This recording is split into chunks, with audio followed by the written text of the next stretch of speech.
Our speaker this evening is Jamie Carden Boone. She's the daughter of J.D. Carden and Jewel Carden. My parents and Jamie's parents were good friends because her dad was born and raised in Bemis, and then her mom worked here in the cotton mill with my mother during World War II while our daddies were gone off to the war. So I have such a beautiful picture of our mothers together. So sweet. And so I've always known the Carden family. And then in the 4th grade, Jamie was in our school that year. She came to Bemis, the only year that she was in school in Bemis, so she was there part of the year. And that was one of the 2 years that they actually took class pictures.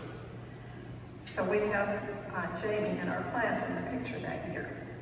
And then she walked in the library one day, the Tennessee room, when the DAR ladies were helping people, and she came in interested in joining DAR. I'm like, oh, my friend from 4th grade. So I'm so excited that Jamie and her mom and her daughter all joined DAR, and that she's here tonight to let all of y'all know how you can search for your ancestors.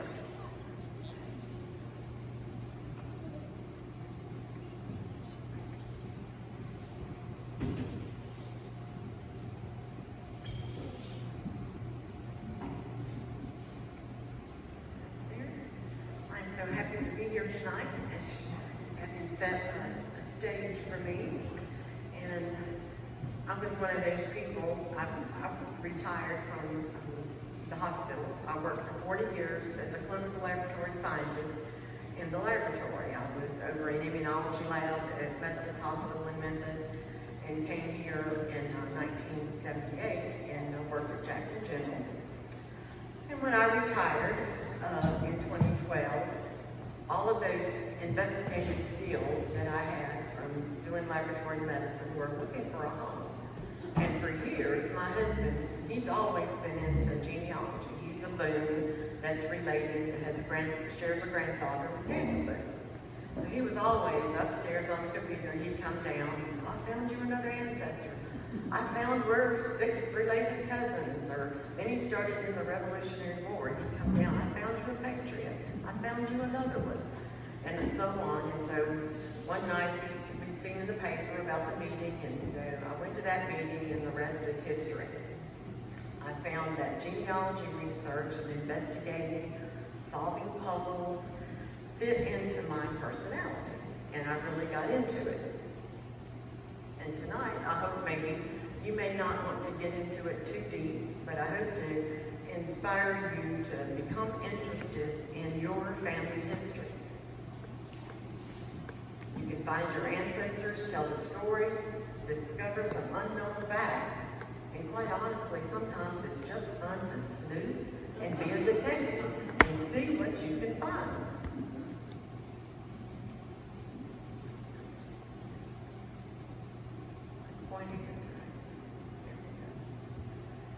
So you think, well, why do I need to do this? Why is it important?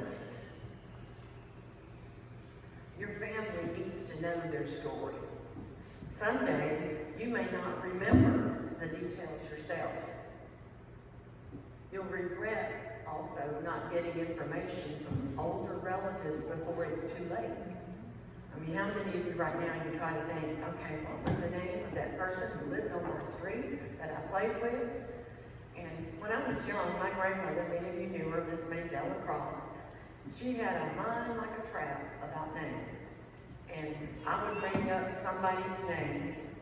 We lived out north, and I would bring up somebody's name, and she'd say, oh, weren't they married so-and-so and such and such? And I just roll my eyes. I don't know, grandmother, I don't know. I'm just talking, I was in today, living for today. Didn't thought the past was a past, you know, and I wish somebody should have shaken me then, and maybe I would have paid more attention. But anyway, that's the way probably you find your own children, grandchildren, not interested in genealogy. But one day they will be, and they may regret not knowing all the things that you know now that you could find out or even write down. So you think, well, where do I start? What do I do? Start with what you know. You know yourself, write that down. You know your parents, your grandparents, you may know great-grandparents. Write those names down, those facts. Begin to write your story. You may not get into creating family trees and ancestry, but at least write down what you know and keep up with that. Talk to your older family members. If you are still blessed to have older family members, talk to them, ask them what they know, write those things down. Find family Bibles. There may be some family Bibles that your family has. Find those Bibles, take pictures of them. Sometimes they get destroyed along the way. Take pictures of when that Bible was copyrighted, and keep that material. Go through family photos for clues. You may see names of people that you thought, well, who is that? How is that person related to me? Begin to build your base of clues and what you want to look for. You'll want to keep those records, make notes, write things down, because if I don't write down the grocery list when I get there, I forget, what I'm going for. So write down what you find. You may get a hold of some pedigree charts, some family tree papers. You can start writing your names on a family tree. Write down, if you really get into it, you want to write down the sources when you find information and make note where you find it. New records are being added all the time to databases where you search. And when you write all this down, be sure that somebody in your family knows where it is and can get to it, that you pass this along and leave this record for your family.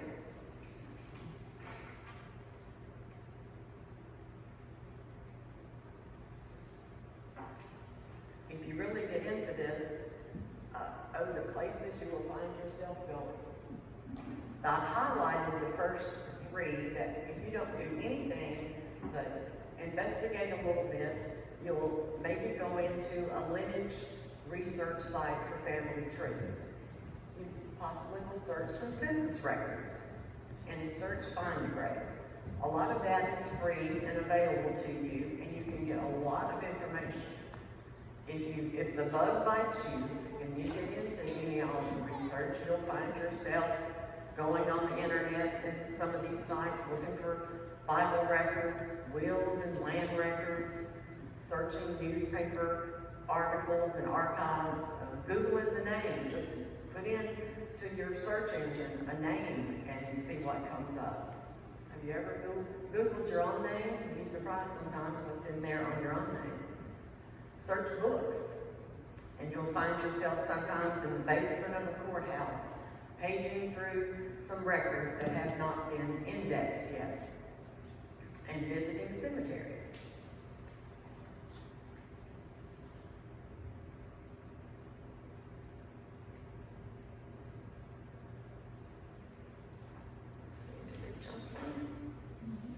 Basic rules of searching. In the beginning, I've always yelled, less is more. If you start searching in the computer and you enter in to a computer site everything you know, if you're too specific, you may actually not, the computer will not find anything so specific to that, and it won't bring you any results. So I usually start with just basic information. The person's name, where they were born, and a place. I may not know where they were born, but I did know that they did spend a lot of time in Tennessee, so I might put Tennessee. I might not have the exact birth date, and all of the places do allow you to put a range of dates, and that's a good thing to do if you don't know the date. When you put that in, and then suddenly you have 200,000 responses, then you start to narrow down and have a little more information. Some popular internet lineage genealogy sites, most of you probably have heard of Ancestry.com. They advertise on TV. If you anybody here watch Finding Your Roots or any of those genealogy things that are on TV, they're always going through Ancestry.com. I've given to everybody that came in one of these little things. Shape of the state of Tennessee. There's some more up here on this table. It will show you, back me up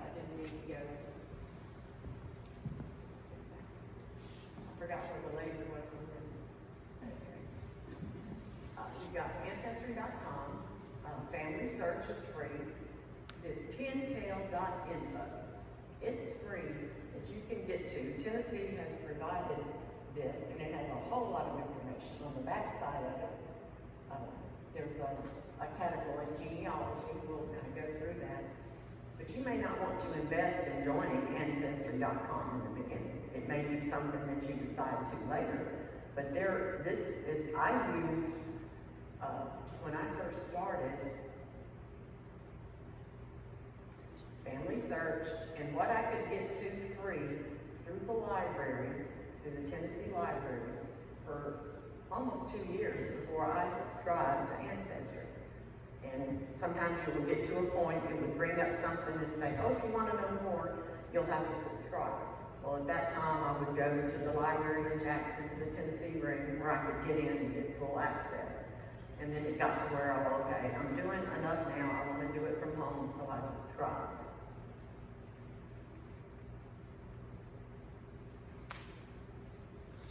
And we're going to go over these 3 sites a little bit. And this is when you bring up the Tennessee Electronic Library. Those are some of the choices that you get. And right over there that says genealogy. And that comes up on your computer. There's a whole lot of other really wonderful information that you can get to through this site. So play around with it. You'll be amazed at what you can find. But you'll click on that, and then you will be brought some choices. Heritage Quest Online will bring you up a lot of historical material. You can search the United States Census records from there for free, and they have a lot of books. The Freedmen's Bank records for the African Americans freed after the Civil War. A wealth of information, so you can get your census information. If you click on Tennessee Records on Ancestry.com, they will bring you up all of the records for Tennessee that are available through Ancestry on birth, death, tax list, a number of different collections. You can get to Chronicling America, which is archives of historic newspapers. You may have heard of newspaper.com. That one you have to subscribe to. But there are a lot of papers and a lot of things that you can find through Chronicling America. So all you do is just type in tintail.info, and it'll bring up that page, select genealogy, and it will open the door to a lot of just basic search. The next thing that's kind of easy to do, you can join Find a Grave and be able to add records and add information, but you can just search it without joining. And it's a free site. You can search by name. You can search by cemetery. You may remember, well, gee, I think I remember going to this cemetery when a grandparent or somebody you related to was buried. You can bring up that cemetery name, and there's the ability to put in a last name, a surname, and you can put in the last name you're interested in. It'll bring you up all pictures of all the people buried in that cemetery by that name. And then you could go through it and find who it was you were looking for. Once you get there are many times people like Carden Boone, who has taken pictures of all the graves at Bemis. There will be pictures of tombstones that you can make copies of yourself, and you can use that information sometimes if you decide to join a lineage society as proof of that person's birth and death. You still need to pay attention on Find a Grave. Not everything is perfect. Not everybody who posts. There are a lot of people that I call hunter-gatherers. They like to hunt and gather names and post things, but they don't always pay attention that they've got the right person or something. They may post somebody that's a child of this person, and they were born after the person died or something. So sometimes things you need to look at it and, double check and make sure that things are right. But it's a wonderful thing to do. Like, for instance, this is what it looks like. You bring it up, and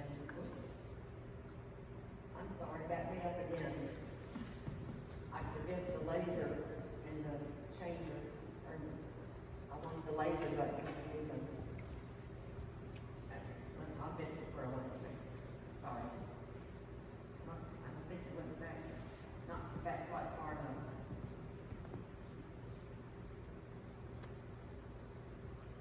Okay.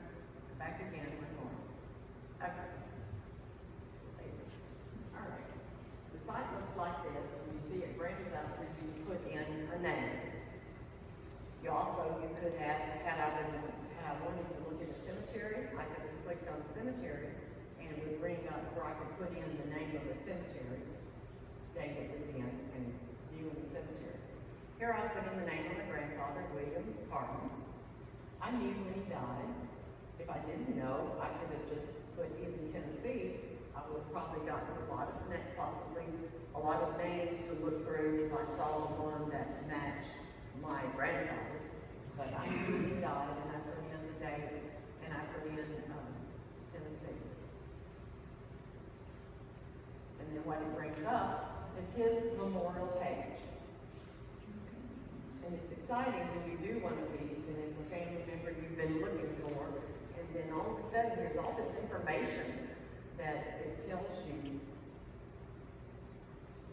where, when the person was born, when they died, where they were buried, has his wife's name, his children, my dear father that I just lost in December's pictures there, and my two aunts, has all of his siblings and half-siblings.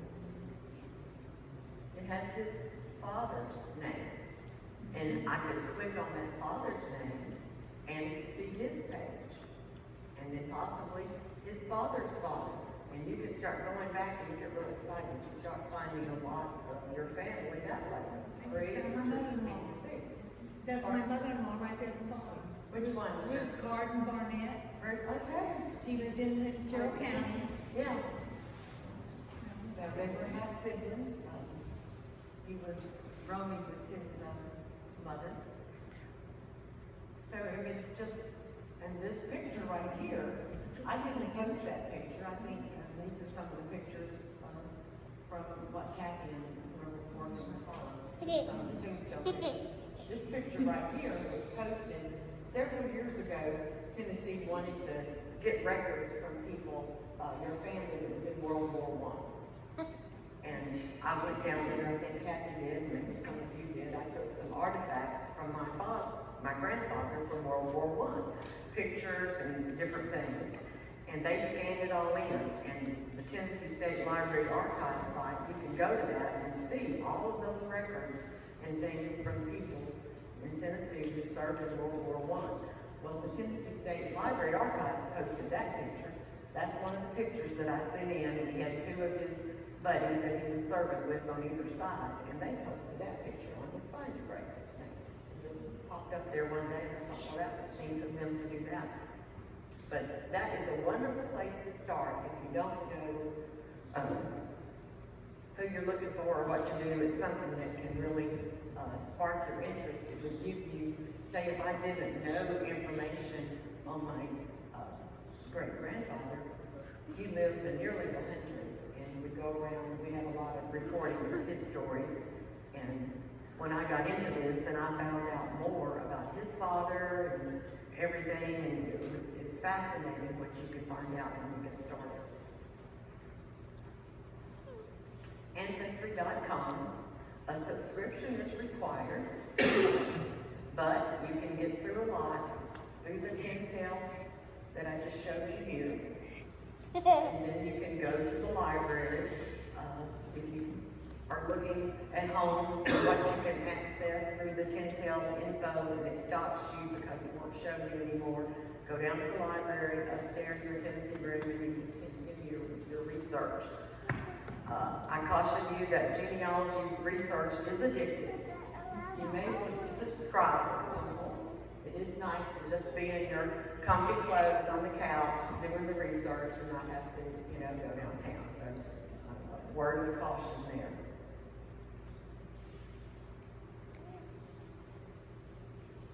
If you go into Ancestry, you're going to have a page that looks something like this. And you'll have a search key that you'll click on, and it'll bring this little drop down. You can search all collections, everything that's in Ancestry. You could just search census records, birth and marriage, immigration, all of these various different categories. I usually just search all collections, is where I'm searching most of the time, with basic information. Another hidden jewel is this card catalog. That's another site to, a section to go into. If you go into that card catalog, sometimes it can save you some time because you can search for a collection. Like, it brings up a screen and I put in Tennessee marriage records, and I can then real quickly type in my name if I'm looking for a Tennessee marriage record. If I want to find Revolutionary War records from any state, just start typing that in and it'll bring you up a whole list of ones to pick. Tennessee wills and probate can be quickly accessed there. Tennessee delayed birth records. So that's a helpful category. But once I click on search, then you're given the opportunity to type in a name. Somebody I've been working on who's trying to join DAR as an ancestor who was a Revolutionary War patriot, Bradley Medley. And I put his name in. And you'll see these little marks here, the exact. You can click that. I only want to look for the name spelled that way. I don't recommend ever doing that because in census records, names were misspelled, mispronounced. Sometimes people were not clear on how to spell their own names or something. So always check where it says sounds like, similar, sound X. Always check. Don't click to just check for the name exactly as it's presented. And I put in, I knew that at some point he was in Tennessee. He was born somewhere around 1758. Of course, we know records around then can be kind of sketchy. So I put in a real broad range, plus or minus 10 years. I always give it plus or minus 2 years at a minimum. Because on the census, they ask people, sometimes I wondered, who did they get this information? The 10-year-old that was in the house at the time? Some of the information is so off as far as birth dates and things, or ages. So give yourself a little leeway, because sometimes they'd ask people, what was your age on your last birthday before April? And I think it confused people, because many times the ages there are generally a year off or 2 years off. So anyway, give yourself a little leeway and at least put plus or minus 2 years. And then you can also, if you have no idea how somebody spells their name, because names can be spelled in different ways. Medley could be spelled M-E-D-L-I-N, it might be L-Y-N. You can put stars, 3 little asterisk stars there, and it will bring you up all Bradleys who have a last name that begin with M-E-D, and would give you a lot of options to search through. But when I put him in, just using that information of Bradley Medley, what came up actually turned out it was good information, but it led me a little bit down the wrong path. It brought me his grandchild. So what I could do to help narrow that down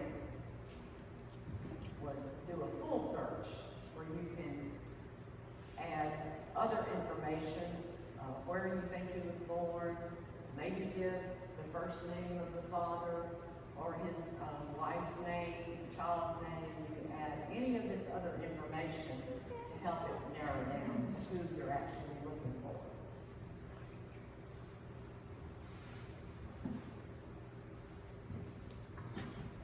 A census record might be brought up sometimes. It looks something like this. This is an example of an 1850 census. And you can see names of the people you're looking for. It's probably not really clear to you, but you can see the name. It'll give you, in 1850, all you got was their sex and their age, where they were born, maybe their occupation, and the other people in the household, but it didn't identify that was the wife or child. As time goes on, and we get a little more information in 1860, 1870, and 1880, they started saying this was the wife or this was the child.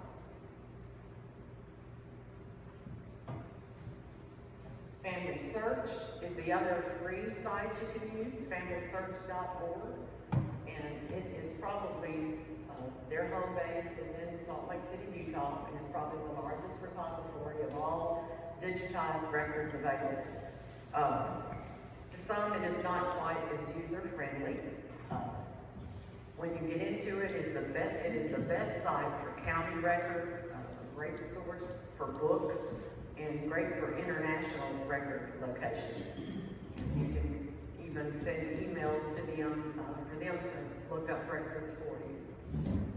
When you bring up Family Search, it looks sort of similar to Ancestry. They're going to have a way to enter in a first name, a last name, a place where they lived, and a year of either when they were born or died. You have a category up here, Search, and when you click on that, it also brings a drop down that you can search all records they have. You can search images of documents, family trees, genealogies, catalog, books, and the research wiki. Catalog is a wonderful resource. If you're someone here who has been doing some research, and we'll talk about that a little bit, it's a great place to find books to read for free. There was a book written on your family. There's another archive.org where they archive all books that have ever been printed. Some of them you can open, some of them are copyrighted, but it's a great source to look up books. And the research wiki we'll talk about a little bit. But you can do the same thing with the Family Search and put in a name, and like I put in my grandfather's name, Tennessee, 1972, and I would get records brought up that showed me census, different things to look at. And it's all free, and it's an easy site to, you do have to establish a username and a password, but there's no charge for using this site. When you open that page where you put in the name, always browse, go all the way down, and there's this browse all collections. If you're not a user of Family Search and don't go look for that, you're missing a huge opportunity. Look for the browse all collections, and when you click on that, it will bring up collections. United States Census, just all kinds of collections that you can narrow down. So you can enter a state and search for everything they have on that state. Like for instance, when I click on Browse All Collections, it brings up this collection title. And you can type anything in there, and it'll help you start filling it in. I type in Tennessee, and it brings up that they have 25 collections of Tennessee records. And in the drop down, you can see some of them that showed up in my picture. Tennessee births and christenings, deaths and burials. And where I use Family Search the most is where I go to find wills and probate records, because they have all of the Tennessee wills and probates pretty much scanned in, and you can search those. And it would be a topic for another day, or you come to the library the first Tuesday of the month, and I'll show you shortcut ways to search through 1 million will records and find the one you want very quickly. There are ways that you can do it quickly. But this is a wonderful resource. Open Family Search, go down to Browse All Collections, put in the state you're interested in, and it will bring up all the collections that they have on that state. And you can pick whichever one you might be interested in.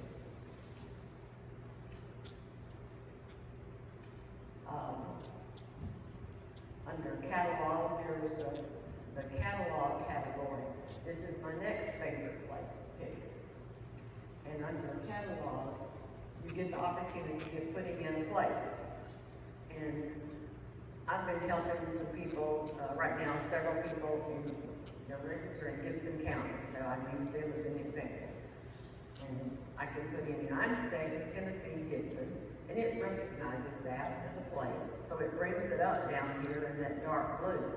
And I click on that, and then what I get is more in-depth records that they have, microfilmed, everything that they have microfilmed on Gibson County. And I can go down there and I can select sport records or whatever it is I'm interested in. And it will bring up the years and dates. A lot of the stuff you actually get to dial into or open up the microfilm records and start looking.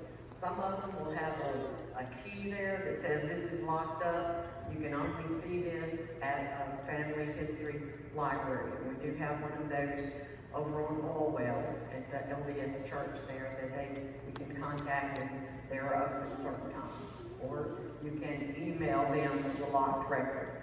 But by and large, very few times do I find it locked. Most things are open and they're searchable.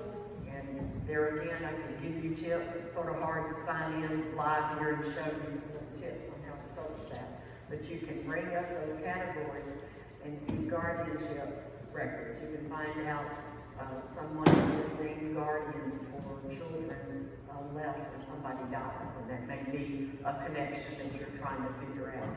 But that is a wonderful resource in your catalog. Put in your place, wherever you're looking for, and it'll bring you up all of the records they have to you to search. The other really neat thing in Family Search is Research Wiki. And when you put that in, you're able to select somewhere in the world, and it'll show the map of the United States, and you can click on Tennessee, and it brings up Tennessee. What are all of the records? Where do you go in Tennessee if you want to find any record of birth, death, divorce? It'll tell you where to go, what to do, how to obtain records. There's down below, there's a picture of the state and shows all the counties, and you can click on your county, and I clicked on Madison, and it brings up when were records available for that county. You know, I may be spinning my wheels if I'm looking for a birth record, and they didn't even keep birth records. I mean, not until officially 1925, and even took some areas longer to people to adhere and do it consistently. So I know, well, I'm not going to find a birth certificate. I'm going to have to find a Bible record or find a birth record some other way. But they will give you numbers for courthouses, places to call, everything you need to know about the specific county you're searching in. So under Family Search, the Research Wiki, pick your state, and it brings a list of all the counties, and you can pick your county. Okay, so I hope I haven't bored you so far. You think, well, okay, that's a whole lot of information. You know, how does it interest me, and what can I do if, so I decided I couldn't, what to do, what focus to take, so I decided to just sort of walk through Bemis in the 1930 census, and what might I find, and so I selected under Ancestry, brought up the 1930 census, and I just put the county location of Bemis, Madison County, and it brought me up, and I could start paging through the streets. The 1930 census was kind of interesting, some of the things they asked people in 1930. And we were coming out of World War I, and things were booming and growing, and they kind of, well, how do people get their information? So in 1930, they asked you, did you have a radio? If you had a radio. And you could find who was a veteran, and how much rent. Did you rent or own your home, and how much rent were you paying? And this was kind of fun. The day that I was working on this, I called my mother, and I said, Mom, I'm in Bemis, and I'm on 4th Street. And I was just calling out names to her. And I called out a name of James Kelly, and says, oh, that was my best friend's father. And there's his, I said, oh, here's a Nellie Marie. And she says, yes, it was Snooks. I said, oh yeah, I've heard you talk about Snooks, Kelly. And she told me a story she never told me. She says, oh, we had a substitute teacher one day, and my mother, if you don't know, is Frankie Jewel Carden. They named her after her father, Frank James. And so, but she never went by Frankie, she was always Jewel. So she even finally got her Social Security card changed to Jewel. But nobody knew her as Frankie, but that's how, you know, how in school you were by your legal, your first name. And then Nellie Marie, everybody knew Nellie Marie by Snooks. So the substitute teacher was calling the roll, and they had said that their names were Frankie and Nellie, and all the other kids were, who is that? And they answered, and I don't know, I think they got in a little trouble that day for pretending to be other people. But you will find that you might, it's something she never told me, and then we walked on through the streets, and we talked about other people. And I had a lot of regret that, well, why didn't I do that more with my dad? My dad and I talked about families and things, but, you know, I never walked through the streets with him, and how many other stories could I have gotten from him? So, you know, it's fun to bring that up, and you'll be reminded of yourself, because then I went on over to Carroll Street, where my grandmother lived, where I lived for that half a year when my dad was sick, and I had to come and live with grandparents for that year. And I was trying to remember all the names of the kids I played with on that street. You know, the Greers lived across the street, and Johnny Newman next door. So it helped me remember some names that I had forgotten. So walk through those streets that you knew, where you lived on, if you lived here, or where your parents lived.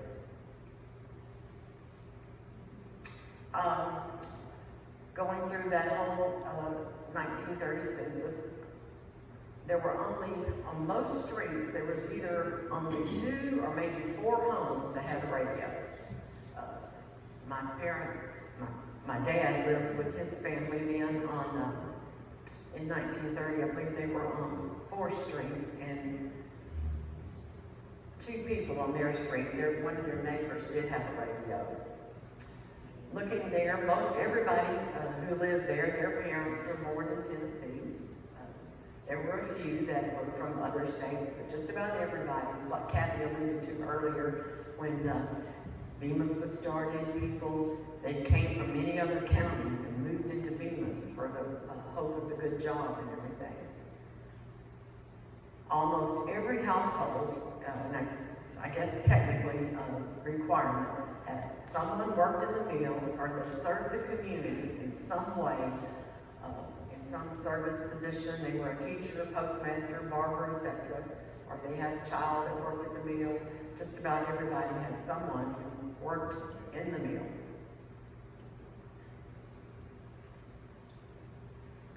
And something that kind of began to stand out to me, I saw a lot of women that were widows, and they took in boarders. And I'm very, you know, in a lot of the studies I've done, looking back, I would not have been a very good pioneer woman, traveling across the country, and no microwave, you know, like whatever.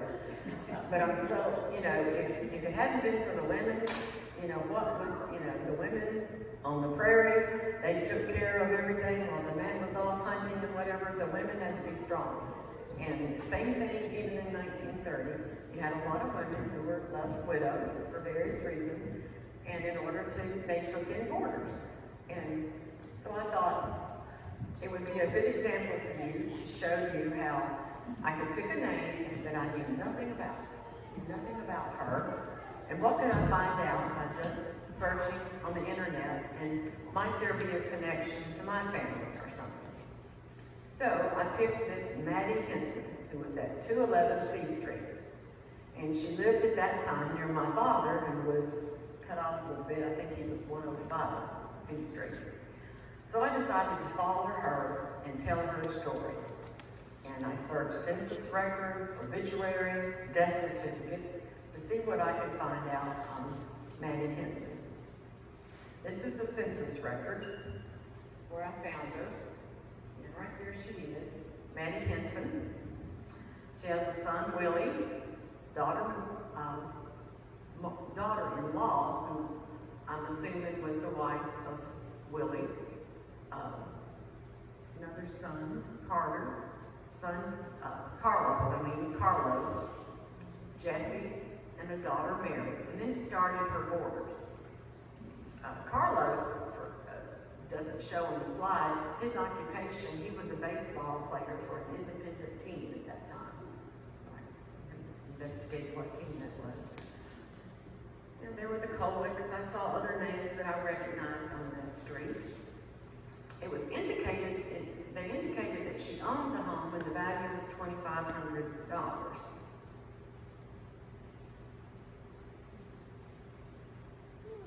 She was living at 211 C Street, home value of $2,500. That could have been a mistake. It might have really been rented, and the rent was $25. Because in tracking under census, I think it really wasn't owned, but rented for that. The rent averaged most people, like I showed on the other slide, from $4 to $25 a month. That sort of translates, $4 would be about $71 in today's money, and $25 would be closer to $400. She was 47 years old and a widow. She had 5 boarders in the house, and 4 children and a daughter-in-law, and there was no radio in her home. So I proceeded then to find her in all the other censuses and see what I could find out about her life and sort of paint her story. I found her in the 1910 census. She was living in Carden County. She had married in 1897 in Chester County to Sam Hinton. Was born in Chester County. Her husband, in 1910, they had left Carden County and come to Bemis. They had 3 children at that time, and they had been married 13 years. And then when I get to the 1920 census, she's left as a widow. She's a widow in 1920. So I looked up, now that I had the name, when I found her marriage record, and they had married, she married in 1897, and I had the name Sam Henson. I was able to find his death certificate, and he died on August 22nd, 1915, from appendicitis complications and gallbladder as well, and he was attended to by Dr. Kelly Smith. So she was left a widow and married with children, and after that, in 1920, and she began to take in boarders. She herself died in 1967, still living at the 213 C Street at age 83. And she had gone to the Methodist Church for a number of years. Her obituary, when I found her obituary, I looked at that for some more clues, and I had noted one year in 1930, she had one of her boarders was named Effie Halton. And that, I have not Halton blood relatives, but an uncle married my dad's sister was a Halton. So I've known, tracking along the Halton family. And in her, and so I backed up in 1910, I saw an E. Parker Halton and Effie were next door to her and her husband in Bemis in 1910. And reading the obituary, it stated her parents was Parker Ezekiel Halton, and they had a lot of fun with his name in the census. They actually had him as Eugene. I don't think they knew how to spell Ezekiel, so they decided he could be Eugene. But he was Parker Ezekiel Halton, and then Effie was her sister living with Parker, and the mother, Mary Blair, had already died herself. So in the obituary, she mentioned she had a brother, Herman Halton. And in looking up Herman Halton, I found that he was my dad's, the father of one of my dad's very good friends, and in his graduating class, Aline Halton Berry. So there was a connection. I had picked her at random, but then circled around and did turn in that she did have a connection. And my dad and Aline Halton Berry, my mother, went out to eat a lot, and they were always, my dad and Aline were always the instigators. They got their class together every so many years to go out and eat places. So there was Miss Mattie Henson taking care of her family. Many of the other boarders, they of course worked in the mill as well.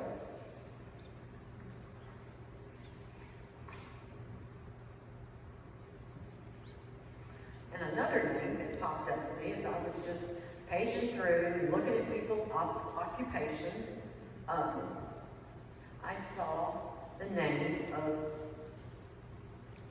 A.E. Brown, and his occupation was listed as a medical doctor. And he was living on First Street, house number 1. I don't think First Street exists now. No. I mean, it's torn down. But he was in house number 1. He was 69 years old, and his wife was Alice. And at that time, there were 3 children in the house. I was only really ever aware of Dr. Kelly Smith. I think he came to Bemis around 1917. I didn't know about another doctor during that time period. So I thought, oh, that's interesting. I'll take a look and see what I can find out about him. So there he is there, A.B. Brown, his wife Alice, he has 2 sons, and his daughter Helen at the time. In the house. Later I noticed, here is this lady, Naomi Young, bless her heart, look at all the borders she had. She would have been somebody interesting to investigate. Naomi Young. Ethel Brinkley, so a lot of the Brinkleys born in the park. But anyway, so I paged on over, you could see that he was a physician in medical practice. So I pursued him to see what I could find out about A.E. Brown. So I entered A.E. Brown in Ancestry.com, and I used a birth year of around 1859, plus or minus 2 years, information that I got off the census, and a place in Tennessee. Well, that wasn't, when I did that, that wasn't very successful. I got like A.E. Brown, I got a lot of TV and all A's and E's, didn't give me any good selections. So then I decided to add a little more information. I added the name of his wife, and there's a place to put in occupation, and I put in physician, and this gave me then his first name of Andrew. So I had a little more to go on.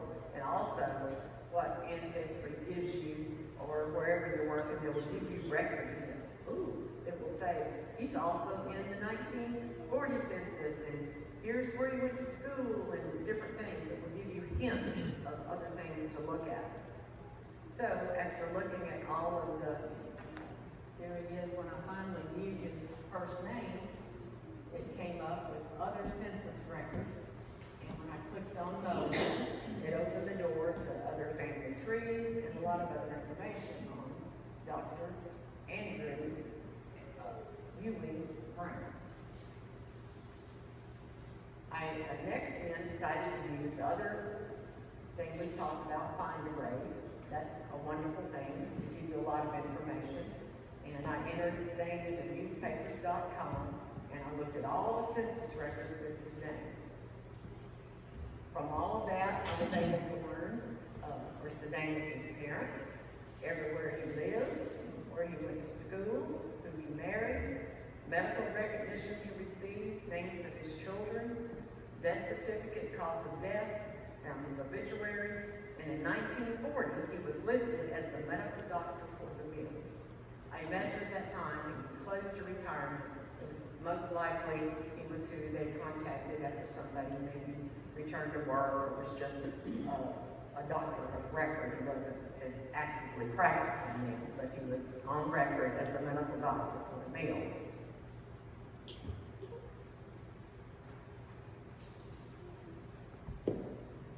Here is his Find a Grave page. And like I said, I learned from that. However, creating his page, his death certificate has it being born on the 11th, not the 12th.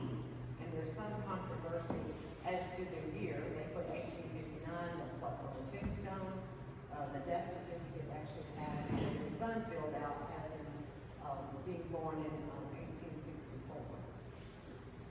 But we know where he was buried. He was buried in Hollywood Cemetery. We have the name of his father was Lieutenant Colonel Blackburn Homer Brown. He also was a doctor. And he practiced in, they were from the Mifflin, Chester County area, Henderson County really. His father fought at Shiloh and was wounded at Shiloh and really never continued on in the war after that being wounded, and he continued his medical practice up until when he died. His wife here, her father, was also a doctor. Dr. Ewing's siblings, his brother Willis was a doctor. This is his brother Willis. This is young Dr. Andrew Ewing Brown, and his sister was, moving a little sideways. This is Jesse, and this is his sister Cornelia. Cornelia there, Jesse there. So that's a picture of them in their younger days.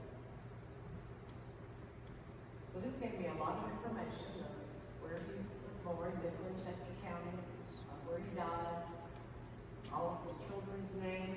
It's kind of sad when I was looking at his children, and he and his wife, they lost their first daughter when she was 2 years old, and then they had another daughter, and she lived about a year. And then he had his son Alan, and his son Edwin. And then he had another daughter, Alice Ruth, and she only lived a year. They were living in Jackson. The best I can determine at that time, in that census in 1900, I believe they were in sort of in the Beach Bluff area. It's kind of in a farming area in the house. And then his last son down there, John, who also became a doctor. And fortunately, he did finally get to have a daughter that lived, Helen Brown Harris. I had her on his way up there. He did get, there was another daughter born after John was born. But they had sad times there and lost three daughters.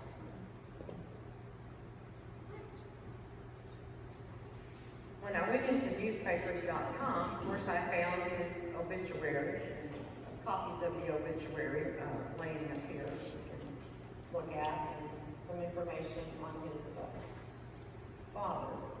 But one of the things that came up on him, flu treatment of Tennessee. Dr. Andrew E. Brown of Bemis cured over 1,000 cases during the epidemic. And who recalls what epidemic it was around 1918, 1919, what was 1917, 1918, what was the pandemic, the Spanish flu. It was rampant everywhere. I think soldiers brought it back from World War I. It was the Spanish flu. That was the pandemic. That was their COVID. And they weren't at that time sure exactly the bacteria virus, what it was. Well, Dr. Brown, evidently, he was known by all of the doctors in Jackson, was very well respected, very knowledgeable, and a little ahead of his time in the treatment. He treated over 1,040 cases, and he noticed that all of his patients, when they would come to him, their stomach was in an acidic condition. So he administered an alkali to each case at the beginning of the treatment. I'm assuming at that time, milk and magnesia had already come out. Could have been using that, or even just a baking soda solution, something that would get the acidity down in their stomach and help them clear their stomach. And then he, after he got their body in a more alkaline state, he focused on preventing heart and lung issues. He kept them up so that their lungs wouldn't get filled, develop pneumonia, and paid attention to heart and lung. And over 1,000 cases that he treated survived. And that was a lot at that time. People were succumbing to the Spanish flu in great numbers. The owners of the mill in St. Louis, when they heard about this, they offered him any amount of money he wished for a bonus. Any amount. And he only requested $1,000. I don't know, nearly 1,000 lives saved, that was his thing or something, but he stipulated he wouldn't take any money unless they revealed the treatment that he used. He didn't want any money unless when they put in the reports how he treated patients. He was wanting people to know because it might help them treat others someday. The science behind his treatment, it really wasn't known at the time were they dealing with a virus or a bacteria, and we now know that bacteria and viruses thrive in an acidic body environment.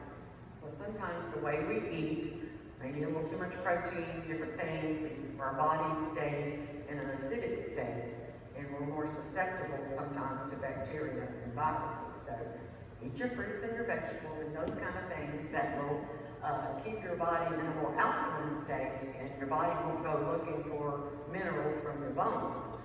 But he was astute in that, noticing that, and so he began to do things to try to make your body system more alkaline, and it helped him kill the virus. So, Andrew E. Brown. I mean, what a find. I just never had heard of it and found out all this, and I think it's a very exciting thing. He was buried in Hollywood Cemetery, most of his family, and he made a great contribution to the people of Bemis. His death, he was seen to, Dr. Henry Herring signed on his death certificate, and we know that he had collaborated with Dr. Smith as well. So I don't know how you feel about after tonight. You may be inspired. I hope you're curious about your family, and it's fun to find the facts about people that you don't know or people that you do know. Jobs you never knew they had. What were they? What were their salaries? What did they earn? Where did they live? There may be some relatives that you don't know much about that you'd like to know more about, and it'll spark your own memory of old friends and family and things that you can share with older relatives, with your younger relatives particularly.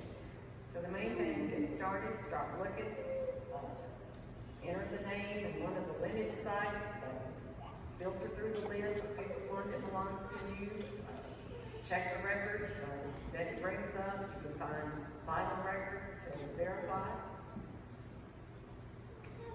So happy hunting to you. I hope you've inspired to poke around. It's not hard. You're not going to break anything.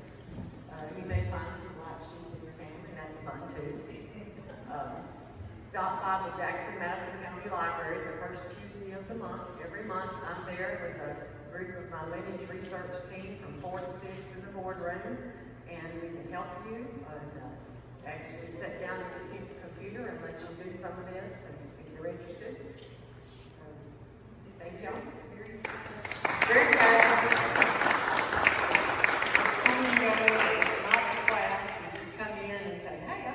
Do this, I click here and it doesn't work, or what happens. And this is just sort of a beginning tweak. There's a whole lot of other things that if you are interested in the Midwest genealogy meeting coming up in November, I will be doing a little more advanced and intermediate searching in some databases that I'm thinking some people may not have discovered yet. So thank y'all. Up here on the table, if you want to pick up his death certificate and look at it, or the obituaries, this is the names, who were the pallbearers. It might be a family member of yours or a relative that was a pallbearer, either Maddie Henson's or Dr. Raines. Thank you.